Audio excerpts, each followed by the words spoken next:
Bonjour à tous et bienvenue dans cette sixième vidéo de notre série Apprendre Django. Tout au long de cette vidéo de courte durée, bien sûr, nous allons apprendre à gérer les fichiers statiques. Alors, c'est quoi les fichiers statiques? Pourquoi sont-ils importants? Comment organiser proprement ces fichiers? Ou comment faire l'intégration pratique de cette gestion de fichiers statiques? Et quelles sont les meilleures pratiques dans l'utilisation de ces fichiers statiques? C'est ce que nous allons essayer d'expliquer dans cette vidéo. Alors, je tiens à rappeler que vous trouverez dans la description de cette vidéo des liens utiles ou des ressources utiles tels le dépôt GitHub de cette vidéo, c'est-à-dire le code source de cette vidéo pour ceux qui n'arrivent pas à me suivre à part. Alors, les fichiers statiques, c'est quoi? Les fichiers statiques, c'est tout simplement ces fichiers qu'on a l'habitude d'utiliser pour la conception de nos applications web dynamiques. Pour que nos applications web soient dynamiques et qu'ils puissent bien répondre, on a besoin de ces fichiers tels que les fichiers CSS pour donner du style à notre application, tels les fichiers JavaScript pour interagir côté client avec notre application, ou des fichiers images pour des illustrations. Nous les utilisons au quotidien. Alors, nous allons essayer de voir en quoi cela peut être important dans la pratique. Alors, comment organiser tout ceci? Comment organiser tout ceci? Donc, je vous dirai qu'on va partir d'un dossier commun, ok? On va partir d'un dossier commun dans lequel nous allons créer des dossiers également pour ces différents types de fichiers. Pour ces différents types de fichiers dont nous allons pouvoir indexer dans notre application, dont nous allons pouvoir les indexer dans notre application pour les utiliser. Sans plus tarder dans les explications, nous allons passer à la pratique. C'est la meilleure façon de garder les choses. Donc, je retourne dans le code et on peut déjà constater que c'est là où on s'était arrêté pour la dernière fois. Alors, je reviens sur des rappels. On avait simplement créé une fonction getAllPost dans lequel on avait utilisé le fichier, on avait utilisé le template getAllPost.html qu'on avait créé dans le dossier templates. Et dans le navigateur, on avait un affichage pareil. Donc, on avait cela dans le navigateur. Après avoir fait notre boucle. OK, maintenant,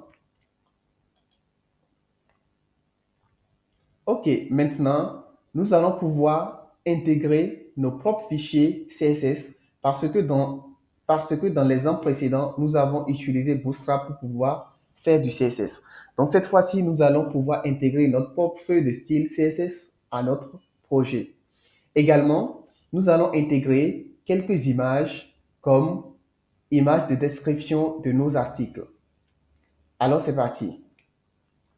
Pour le faire, comme on l'a fait précédemment pour les templates, nous avons créé à la racine du dossier, à la racine de notre projet, nous avons créé un dossier template. Et dans ce dossier template, nous avons créé des dossiers pour chaque application dans lesquels nous créons nos fichiers de template. Pour cette fois-ci, nous allons créer à la racine un dossier qu'on va nommer statique par exemple. Et ce dossier va contenir tous nos fichiers statiques. Mais avant ça, nous allons voir ce qui en est dans le fichier setting.py qui se trouve dans le dossier de configuration de notre projet. Comme je l'avais dit, ce fichier setting.py nous servira pour les paramétrages des différentes fonctionnalités en quelque sorte de notre application. Donc, dans le dossier setting.py, précédemment, on avait travaillé sur la constante template. Mais cette fois-ci, nous allons descendre plus bas et on vient au niveau des fichiers statiques. Donc, au niveau des fichiers statiques, on peut voir qu'il y a déjà une clé, il y a déjà une constante qui est déjà déclarée, qui est le static URL. Et tout en haut, on peut voir en commentaire que les fichiers statiques, en fait, ici, il s'agit du CSS, JavaScript ou des images. Et on peut avoir déjà le lien de la documentation en anglais qui va nous guider sur la façon de configurer les fichiers statiques. Donc, vous pouvez suivre cette documentation afin de voir ce que le site officiel de Django vous propose pour la configuration des fichiers statiques. Sinon, on continue. Alors, comme je disais, il y a déjà une constante statique URL qui est déjà déclarée et cette constante statique URL est initialisée avec la valeur statique. Ça veut tout simplement dire que l'URL de nos fichiers statiques qui serait disponible dans notre application partira d'un dossier qui va s'appeler statique. Donc, supposons que dans notre application, on essaie de donner le chemin d'un fichier statique, par exemple. OK? On essaie de donner le chemin d'un fichier CSS qu'on aurait créé, par exemple, dans notre dossier statique, par exemple. OK? Alors, dans notre fichier, dans le head, dans la balise head de notre fichier, lorsqu'on va vouloir, de notre fichier HTML, bien sûr, de notre template, lorsqu'on va vouloir spécifier le chemin le chemin de ce fichier CSS, alors nous allons dire à notre moteur de template que, en fait, notre fichier CSS se trouve à partir du dossier statique auquel il va ajouter le nom de notre fichier. Donc, c'est en ça que cette constante statique URL nous servira plus tard. Donc, ça nous servira à dire quel sera le nom de notre dossier. OK. Maintenant, après avoir dit quel est le nom de notre dossier, on va faire la même chose que ce qu'on avait fait au niveau des templates. Au niveau des templates, on avait déclaré les dirs. Et si vous vous souvenez, les dirs voulaient tout simplement dire que ce sont les dossiers dans lesquels il pourra checker. Ce sont les dossiers dans lesquels il pourra vérifier les fichiers de templates. Donc, ce serait la même chose qu'on va faire au niveau des fichiers statiques. Nous allons déclarer les dossiers dans lesquels il pourra alors aller chercher ces fichiers statiques-là. Nous allons déclarer cela. Et ce qui est le static files deals. OK? Ce static file deals va prendre une liste. Et dans cette liste, nous allons spécifier les différents dossiers dans lesquels il pourra alors vérifier ces fichiers statiques-là. Et pour ce faire, comme on l'a fait au niveau des fichiers, comme on l'a fait au niveau des templates, des fichiers templates, on est parti de la constante base dir qui existait, auquel on a concaténé avec, on lui a demandé de faire une concaténation en prenant le diviseur d'accès des dossiers auquel on a dit d'ajouter alors un nom qui était template au niveau des templates. Mais cette fois-ci, c'est pour les fichiers statiques. Donc, nous allons simplement le dire de partir de là et de tomber dans les fichiers statiques. C'est tout simple. Donc, on part de cela en déclarant les différents dossiers dans lesquels il pourra checker. Et ces différents dossiers dans lesquels il pourra checker, nous, on veut simplement qu'il check dans le dossier statique. C'est là simplement qu'on va décider de stocker tous nos fichiers statiques. Donc, dans le cas où, par exemple, vous partez d'une architecture partagée, c'est-à-dire vous préférez partager ces fichiers-là dans différents dossiers, alors on les spécifie simplement ici avec des virgules. Donc, ceci étant fait, comme on l'a dit, on aura un dossier statique dans lequel va se trouver nos fichiers statiques. Donc, vous pouvez donner n'importe quel nom pour ces dossiers, pour le dossier des fichiers statiques. Mais bon, statique, c'est quand même un peu une convention, quoi. Donc, du coup, lorsque les autres verront statique comme étant le nom du dossier, ils savent que ce sont des fichiers CSS JavaScript ou des images qui se trouvent dedans.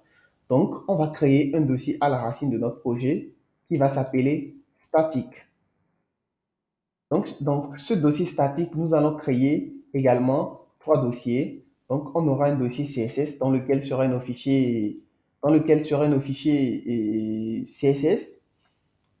Nous aurons également un autre dossier JS pour les fichiers JavaScript. Et nous aurons également un dossier image pour nos images.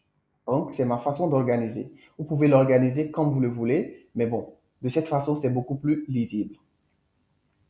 Donc, dans notre fichier CSS, on va pouvoir créer un fichier style.css. OK. On va juste définir, quelque chose de basique dans notre fichier CSS. On va dire par exemple que nous, on veut cacher tous les éléments, histoire de voir est-ce que le fichier CSS fonctionne. Vu qu'on utilise déjà Bootstrap sur notre application, alors on ne pourra pas simplement, c'est-à-dire ce ne serait pas bien ou plutôt ça ne serait pas utile de changer simplement les couleurs ou voilà, ainsi de suite, quoi. Donc on va par exemple essayer de faire un display null sur tous les éléments. OK? De cette façon, on est sûr que si ça fonctionne, on ne verra rien sur la page. Donc, normalement, si ça fonctionne, c'est que si on rafraîchit, on n'aura rien sur cette page. Ah, je crois que le serveur d'application s'est coupé. Ouais, donc on va le relancer. Voilà. Donc, normalement, si ça fonctionnait, on n'aurait rien à ce niveau-là. Tous les éléments seraient passés à display node. Donc, notre fichier CSS étant créé, nous ne l'avons pas encore intégré dans notre application, sur le template. Nous ne l'avons pas encore intégré. Et pour faire ça, alors on partira dans notre template qui est le get all post qui se trouve dans le fichier, dans le dossier templates blog. Donc, dans ce fichier, dans la balise head, nous allons intégrer notre style CSS qu'on a créé.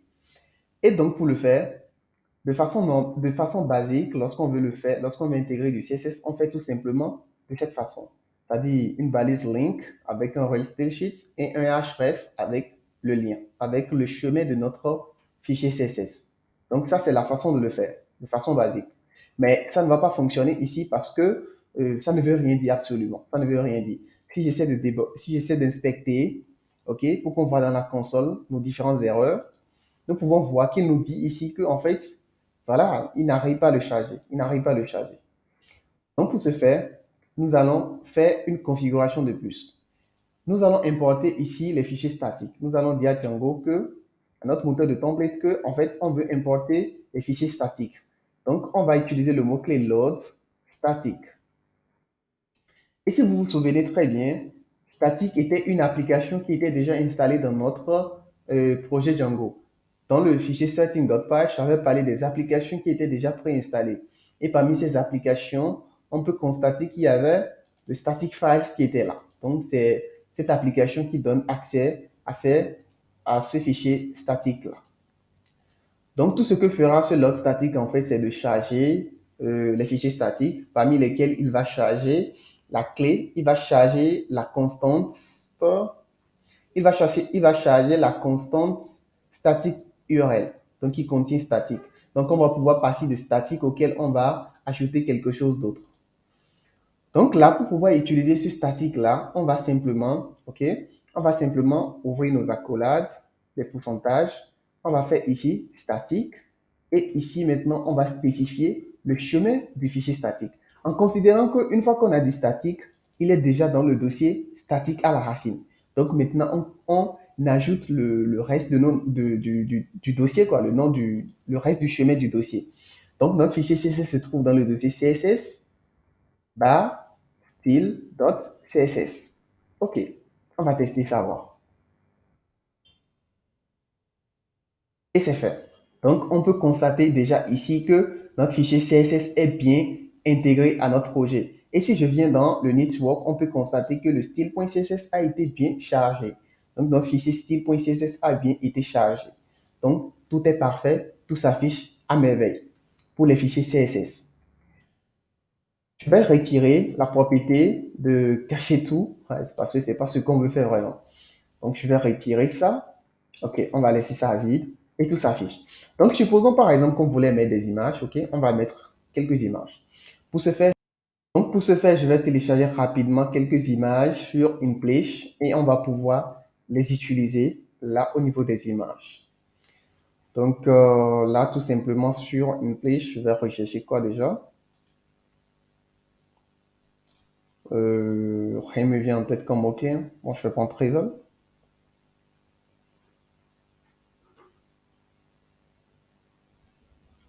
OK. Donc, bon, je vais sélectionner celui-là. On va télécharger ça. Medium. OK, c'est fait. Bon, je vais prendre... Bon, c'est bon, c'est bon déjà, on peut utiliser ça déjà. Je vais déplacer l'image dans notre dossier de l'application, dans le fichier, dans le dossier statique. Donc, image, je déplace l'image là-bas. Je vais renommer ça histoire de pouvoir l'utiliser bien. Donc, je vais nommer ça Travel. JPG. OK. Donc, l'image, là, on va pouvoir maintenant, à présent, l'utiliser ici. Donc, pour ce faire, je parle là. Donc, on était dans une boucle qui multipliait nos images. qui multipliait nos différents articles, bien sûr. Donc, dans le card title, donc on va pouvoir intégrer notre image ici. Donc, je vais créer, bon, je vais partir simplement de la balise image, ok. Et donc, pour spécifier ça, bon, je vais donner la classe pour pouvoir rendre ça joli, ok. Donc, pour pouvoir spécifier le chemin de notre image maintenant, nous allons partir de la même façon, c'est-à-dire nous allons faire de la même façon qu'on l'a fait au niveau du CSS. Donc, nous allons simplement dire que on veut partir de statique, ok, et on veut charger le fichier qui est dans le dossier image, qui s'appelle travel.jpg. Je crois que c'était l'extension ça, hein? Ok. Donc, directement, ça voudrait dire qu'il va charger ce fichier-là. Alors, on va essayer de savoir. Super, on peut voir que ça a été bien chargé. Donc, si j'essaie d'inspecter pour qu'on voit comment il a mis le chemin, on peut constater qu'il a fait bar static, bar image, bar travel.jpg. Parfait. Donc, c'est la façon de charger ces fichiers statiques. Et c'est de la même façon si on voulait charger un fichier, si on voulait charger un script par exemple, du JavaScript par exemple, ce serait de la même façon. Ce serait de la même façon qu'on va le faire. OK? Ce serait de la même façon, on va partir de cette accolade, pourcentage, on va faire statique et on va pouvoir charger notre JavaScript. Par exemple, supposons que notre JavaScript s'appelait app.js. OK? Donc, si je créais là un fichier JavaScript, donc je crée là un fichier JavaScript. OK. Donc, ce fichier JavaScript, nous allons simplement faire une alerte. OK? Nous allons simplement faire alerte. On va y créer. C'est bon. Et on va pouvoir voir si ça ne charge pas. Et c'est bon. Donc, notre fichier JavaScript aussi fonctionne à merveille. Donc, à présent, voilà, notre fichier statique a bien été chargé. En termes de bonnes pratiques dans l'utilisation de dans le chargement de ces fichiers statiques, il suffirait simplement de dire que il faudrait partir d'un dossier commun dans lequel on va pouvoir intégrer ces fichiers-là. Il ne faudrait pas que chaque application ait ces fichiers alors qu'en fait, ce sont des fichiers qui sont partagés. Ce sont des fichiers certainement qui seront partagés entre les différentes applications. Donc, autant les partager à partir du même dossier. On les partage sur nos différentes applications. Et après, c'est-à-dire on va prendre comment organiser nos fichiers de templates. Nos fichiers de templates, comment les organiser comment organiser ces fichiers de templates là pour pouvoir faire des inclusions, ok? Pour pouvoir faire des inclusions et ne pas répéter ces chargements de fichiers statiques là sur différentes pages alors que ce seront les mêmes fichiers. Ce seront les mêmes fichiers sur différentes pages alors pour ne pas se répéter, nous allons apprendre comment faire des inclusions dynamiques. Donc, on se donne rendez-vous dans la prochaine vidéo où nous allons continuer avec nos approfondissements sur les templates, sur l'utilisation des templates en Django. N'oubliez surtout pas de vous abonner et d'activer la cloche de notification pour ne pas manquer nos vidéos.